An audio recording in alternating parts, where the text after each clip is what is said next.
Dear students, আজকে আমরা এখন যে লেসনটা দেখবো উইক 2 এর লেসন 1। এটাতে আমরা সিস্টেম অ্যানালাইসিস অ্যান্ড লাইফ সাইকেলের কিছু জিনিস দেখবো আমরা। এই লেসনটাতে আমরা আসলে আউটকামটা কি আসবে সেই জিনিসগুলো আমরা একটু আগে দেখে নিই, যে আমাদের গোলটা কি আসলে এই লেকচারটার। ওকে, প্রথমে আমরা যেটা দেখবো 9টা স্টেপ দেখবো। ডিজাইন ইনফরমেশন সিস্টেমের অনেকগুলো স্টেপ আছে, সেই 9টা স্টেপের ভিতরে কোন স্টেপে আসলে আমাদেরকে কি কাজ করা লাগবে সেই প্রত্যেকটা স্টেপের নামগুলো দিয়ে আমাদের তার স্টেপগুলো ইন্ডিভিজুয়ালি টাস্কগুলো আমরা দেখবো। পরে দেখবো যে প্রত্যেকটা এই টাস্কের ভিতরে কি কি স্টেপগুলোর ভিতরে কি কি টাস্কগুলো পারফর্ম করছে সেটা আমরা দেখবো। তারপরে হচ্ছে যে একজন সিস্টেম অ্যানালিস্টের নেচারগুলো কি কি সেই জিনিসগুলো আমরা দেখবো। তারপরে একজন সিস্টেম অ্যানালিস্টের অ্যাট্রিবিউটসগুলো কি কি হয় সেই জিনিসগুলো আমরা দেখবো। আর শেষের দিকে দেখবো যে একজন সিস্টেম অ্যানালিস্ট কি টুলস এক্স্যাক্টলি ইউজ করে সিস্টেমটাকে ইমপ্লিমেন্টেশন বা প্রেজেন্টেশন করার জন্য যে সমস্ত টেকনোলজিগুলো বা টুলসগুলো ইউজ করে সেই জিনিসগুলোর সঙ্গে আমরা ফিরে যাবো। ওকে, সো আমরা প্রথমে যাই আসলে 9টা স্টেপ নিয়ে আলোচনা শুরু করতেই। তো সেই 9টা স্টেপের ভিতরে প্রথমে যদি আমি ধরে নিই 1 নম্বর যে স্টেপটা সেটা হচ্ছে রিকোয়ারমেন্টস ডিটারমিনেশন। ওকে, সো সেই রিকোয়ারমেন্ট ডিটারমিনেশনটা কি আমি যদি এখানে যদি বলি যে arrive the consider among managers priority application determination কি হাই প্রায়োরিটি অ্যাপ্লিকেশন, মানে আমি যখনই কোনো একটা সিস্টেমের রিকোয়ারমেন্টসগুলো কালেক্ট করতে যাব সেই রিকোয়ারমেন্টগুলোকে প্রথমে কিন্তু আমাকে ডিফাইন করা লাগবে, ডিটারমাইন করা কার কাছ থেকে আমি ডেটাগুলো কালেক্ট করবো। আমাদের রিকোয়ারমেন্টসগুলো কালেক্ট করতে হবে কার কার কাছ থেকে। সাপোজ আমি যদি বলি যে কনসিডার মানে এক্স্যাক্টলি কনসার্ন কোনো না কোনো একজন পার্টিকুলার পার্সন থাকতে পারে যার কাছ থেকে আমি ওভারঅল একটা আইডিয়া পেতে পারি যে আমার রিকোয়ারমেন্টসগুলো আসলে কার কাছ থেকে আসতে পারে। এবং সেই পার্সন কনসার্ন পার্সন কিন্তু আমাদেরকে সেই অ্যাপ্লিকেশনটা বা সিস্টেমটা ডেভেলপ করার জন্য কোন রিকোয়ারমেন্টসগুলোকে আগে প্রায়োরিটি দিতে হবে এবং কোন মানে সিস্টেমটার কোন মডিউলটাকে বা কোন রিকোয়ারমেন্টসগুলোকে আপনাকে আগে হাই প্রায়োরিটি দিতে পারে সেই জিনিসগুলো নিয়ে কাজ করা হয় এই স্টেপটার ভিতরে। তার মানে রিকোয়ারমেন্টসটাকে ডিটারমাইন করা, আমি এক্স্যাক্টলি কোন জিনিসের উপর বেস করে আমি কাজ শুরু করবো। 1 নম্বরটা হচ্ছে রিকোয়ারমেন্টস ডিটারমিনেশন। ওকে, যেহেতু আমার রিকোয়ারমেন্টস ডিটারমাইন হয়ে গেল যে আমি অ্যাকচুয়ালি কার কাছ থেকে আমি কালেক্ট করতে পারি, তারপরে আমার জানাতে দরকার স্পেসিফাই করা। রিকোয়ারমেন্টসগুলো ডিটারমাইন করার পরে সেই রিকোয়ারমেন্টসগুলোকে আমি এখন একটু স্পেসিফাইশন করবো, যে নোনটা সিস্টেম রিকোয়ারমেন্ট স্পেসিফিকেশন, সেটাকে আমরা বলছি যে সিস্টেম রিকোয়ারমেন্ট স্পেসিফিকেশন। এবং সেটার ভিতরে এক্স্যাক্টলি এক্সিস্টিং কোনো সিস্টেম ইউজ করে কিনা, এবং যেটা সেই সিস্টেমটা কতদিন যাবত ইউজ করছে, সেটার কী প্রবলেম আছে, প্রবলেম অ্যাড্রেসগুলো কী সেই জিনিসগুলো জানা। ইভেন এই রিকোয়ারমেন্টসগুলো সেই স্পেসিফাইড প্রবলেমগুলো বা রিকোয়ারমেন্টসগুলো কী কী সেটা একটা কাইন্ড অফ লিস্ট করা। এবং সেই রিকোয়ারমেন্টসগুলোর ইউজারদের প্রত্যেকটা ইউজার কে ইউজ করছে এবং কনসার্ন পার্সনটা কে কে, তাদের কাছ থেকে সেই তাদের সাথে একটা করে একটা ডিসকাস করা, যে মানে the specification of the user after the discussion of the user, মানে তাদের সাথে ডিসকাস করে ইউজারদের সাথে কনসার্ন ইউজারের সাথে কথা বলে রিকোয়ারমেন্টসগুলোকে নেওয়া। তারপরে সিস্টেমে আনকমন সেভারাল স্পেসিফিক অ্যাপ্লিকেশন। এখন এটার ভিতরে ইন্ডিভিজুয়ালি প্রত্যেকটা কনসার্নের উপর যখন আমরা আলোচনা করা হবে তখনই কিন্তু আমি ডিফাইন করে ফেলতে পারবো যে কোন ইউজারের এক্স্যাক্টলি রোলগুলো কি হইতে পারে।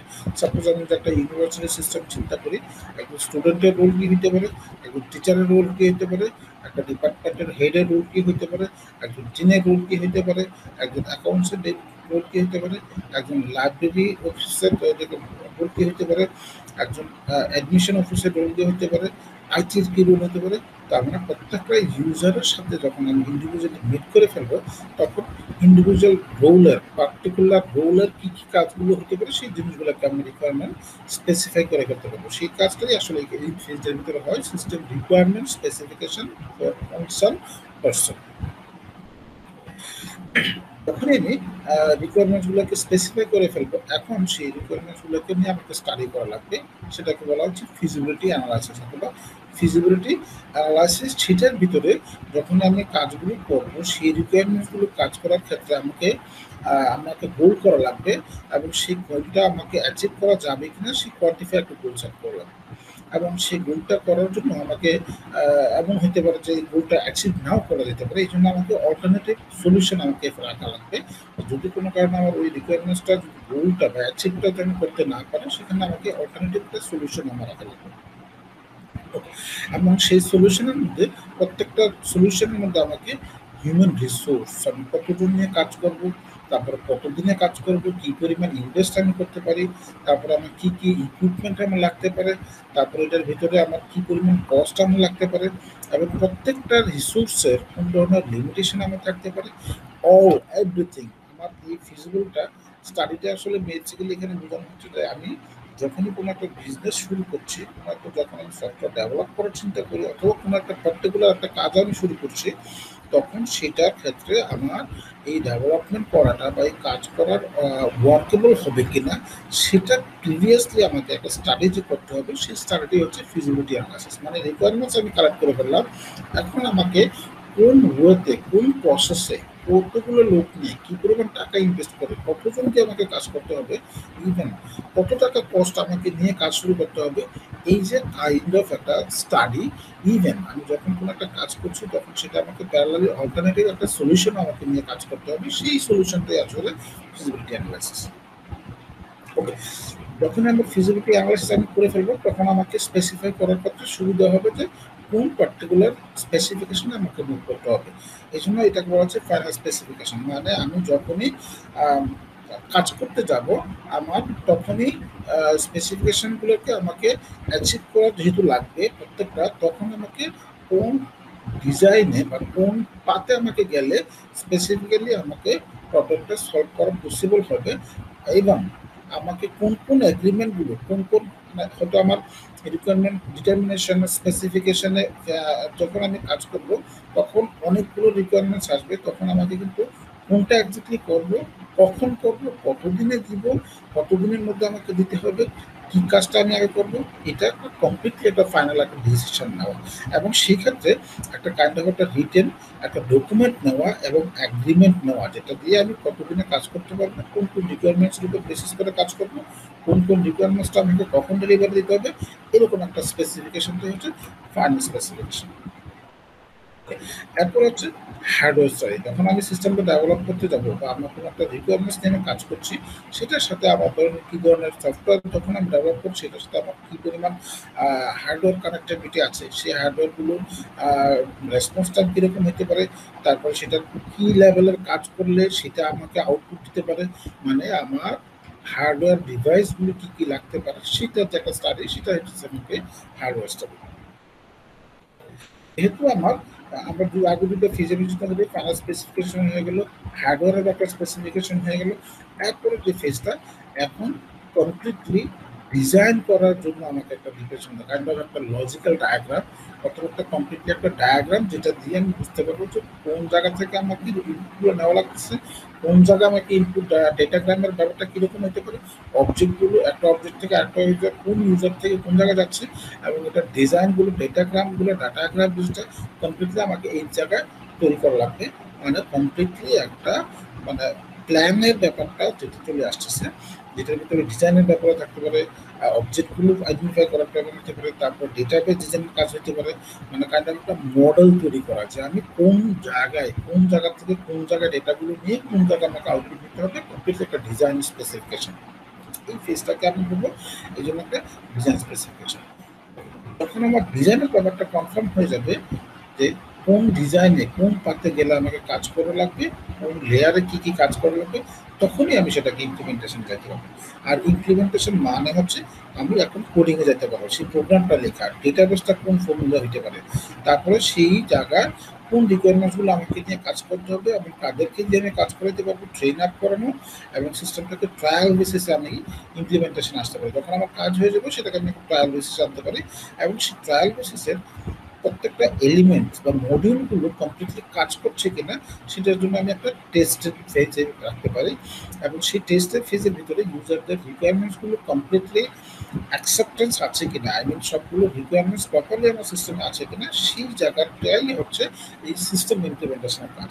তার মানে এই ফেজে দেখো কতগুলো ব্যাপারটা কাজ করছে, যে সিস্টেমের কোডিংয়ের ব্যাপারটা, ডেটাবেস ডিজাইনের ব্যাপারটা, তারপর হচ্ছে কি যদি এরকম হয় যে সিস্টেমের ডকুমেন্টেশনের ব্যাপারটা, তারপরে হচ্ছে সিস্টেমটাকে কমপ্লিট হওয়ার পরে একটা ট্রায়াল বেসিসে আনা এবং সেটাকে টেস্ট করে ইউজারদের কাছ থেকে একটা অ্যাকসেপ্টেন্স করা। তার মানে সিস্টেম ইমপ্লিমেন্টেশন সেই ফেজটাই কাজ করছে। সিস্টেম ইভ্যালুয়েশন, যখনই সিস্টেমটা ডেভেলপ হয়ে যাচ্ছে তখন ইউজারদেরকে সিস্টেমটা দিয়ে দেওয়া, ফিল্ডে দিয়ে দেওয়া, যে তারা তখন বুঝতে পারবে the find out the from the user what the system meet the specific requirements. তারপরে হচ্ছে ডিস্যাটিসফ্যাকশনের ব্যাপারটা ফাইন্ড দিতে পারে, কি কি রিজনে কোন কোন জায়গায় তাদের ডিস্যাটিসফ্যাকশন হতে পারে। Suggest if there has to be improvement to the system, মানে হচ্ছে কমপ্লিটলি টেস্টিং এর ফেজে দেওয়া, লাইভে আনা এবং তাদের কাছ থেকে রিকোয়ারমেন্টস গুলো বের করা, যে আমার এই রিকোয়ারমেন্টসটা ছিল, ও এটা তো নাই, এই রিকোয়ারমেন্টসটা ছিল ওকে দেন, এটা আমার সবগুলো রিকোয়ারমেন্টস মিট করছে, অথবা এই জায়গায় এরকম হলে ভালো হতো, তাদের এরকম একটা সাজেশন থাকতে পারে, এবং কোন কারণে কোন জায়গায় ডিসস্যাটিসফ্যাকশন সেটা একটা সাজেশন থাকতে পারে, এবং তাদের এটাকে আর ইমপ্রুভ করা, বেটার সলিউশনে আনা। এই যে ফেজটা সিস্টেম ইভ্যালুয়েশন, এই ইভ্যালুয়েশন ফেজে আসলে ইউজারদের স্যাটিসফ্যাকশনের ব্যাপারটা আসতে পারে, রিকোয়ারমেন্টস মিটের ব্যাপারটা আসতে পারে, এবং সেটার জন্য কোনো প্রকার ইমপ্রুভমেন্টের যে সাজেশন, সেই সাজেশনটা আসবে হলো এই সিস্টেম ইভ্যালুয়েশন। ওকে, এরপরে যে ফেজটা সিস্টেম মডিফিকেশন। ওকে, সাজেশন দেওয়া হলো, এখন সেটাকে আমি কি করবো, রিয়েল লাইফে মডিফাই করা, আপডেট করা, রিকোয়ারমেন্টসগুলো ফিক্স করতে হবে। কোনো একটা জিনিস নতুন করে আমাকে অ্যাড করা লাগতে পারে, কোনো একটা ফিচার রিমুভ করা লাগতে পারে, বিকজ তাদের এটা ডিসস্যাটিসফ্যাকশন, অথবা এই রিকোয়ারমেন্টসটা তাদের ছিল না, অথবা এই রিকোয়ারমেন্টসটা নেওয়া কাজ করার পরে এখন সেটাকে মডিউলের ভিতরে প্রয়োজন হচ্ছে না, তখন সেটাকে ডিলিট করা। তারপর হচ্ছে সিস্টেমে নতুন করে কোনো না কোনো একটা মডিউল অ্যাড করা লাগতে পারে, কোনো না কোনো একটা ইন্টারফেস চেঞ্জ করা লাগতে পারে। তারপর সিস্টেমটাকে টিউনিং করা, মানে হচ্ছে ইউজারদের প্রয়োজন অনুসারে, অ্যাকসেপ্টেন্স অনুসারে আমাকে টিউনিং করা লাগতে পারে, কোন জিনিসটা আমার থাকবে, কোন জিনিসটা থাকবে না, কোনটা বেটার হচ্ছে, কোন সাজেশনের উপর বেসিস করে এটাকে টিউনিং করা। আর লাস্টে যেটা হচ্ছে continuously monitoring system and assess the performance. যখনই আমি এই টিউনিং করতে থাকবো, টিউনিং অ্যাকাউন্ট এখন আমার বেটার হচ্ছে, বাট পরবর্তীতে আবার কোনো না কোনো কারণে প্রবলেম হতে পারে। এই জন্য কন্টিনিউয়াসলি সিস্টেমটাকে কী করতে হবে, মনিটরিং করতে হবে, এবং এটার পারফরমেন্সগুলো বেটার হচ্ছে কিনা, দিনকে দিন কাজ হচ্ছে কিনা, ইউজারদের লোডের উপর বেসিস করে পারফরমেন্স ঠিক হচ্ছে কিনা, সবগুলো জিনিসকে সিস্টেম মডিফিকেশনে বলছে। মানে সিস্টেম মেনটেনেন্স অ্যান্ড মনিটরিং বলা হচ্ছে এই মডিফিকেশন ফেজটা। ওকে, সো এই ৯টা স্টেপে আসলে আমি যদি এক জায়গায় একটা ফেজ নিয়ে আসি, সেটাকে আমি এখানে বলতেছি লাইফ সাইকেল। এই লাইফ সাইকেলে আমি এখানে সেই জিনিসগুলোকে একটা পর একটা স্টেপ করতেছি, যে সিস্টেমের রিকোয়ারমেন্টস জেনারেশন, তারপরে স্পেসিফিকেশন, তারপরে ফিজিবিলিটি অ্যানালাইসিস, স্পেসিফিকেশন, তারপরে আমি যদি বলি যে সেই সিস্টেমটা ডিজাইন করব, মানে হচ্ছে যে হার্ডওয়্যার স্টাডি করবো, দেন সিস্টেমটাকে ডিজাইন করতে থাকবো। ডিজাইন করার পরে সেটার ভিতরে আমি তখন ইমপ্লিমেন্টেশনে যাব, তখনই আমি বলতে পারবো যে আমার একটা সিস্টেম অলরেডি ডেভেলপ হয়ে গেছে। তখন সেই সিস্টেমটাকে আমি ইভ্যালুয়েশনে আনবো। ইভ্যালুয়েশন যেটা আমরা বললাম যে কমপ্লিটলি সাজেশন নেওয়া, কোনো প্রবলেম থাকলে টিউনিং করা, কমপ্লিটলি সেই জিনিসগুলোকে। আর লাস্ট হচ্ছে সিস্টেমটাকে মেনটেনেন্স করা, ইমপ্রুভ নেওয়া, কোনো না কোনো রিকোয়ারমেন্টস প্রয়োজন হচ্ছে আবার নতুন করে অ্যাড করা।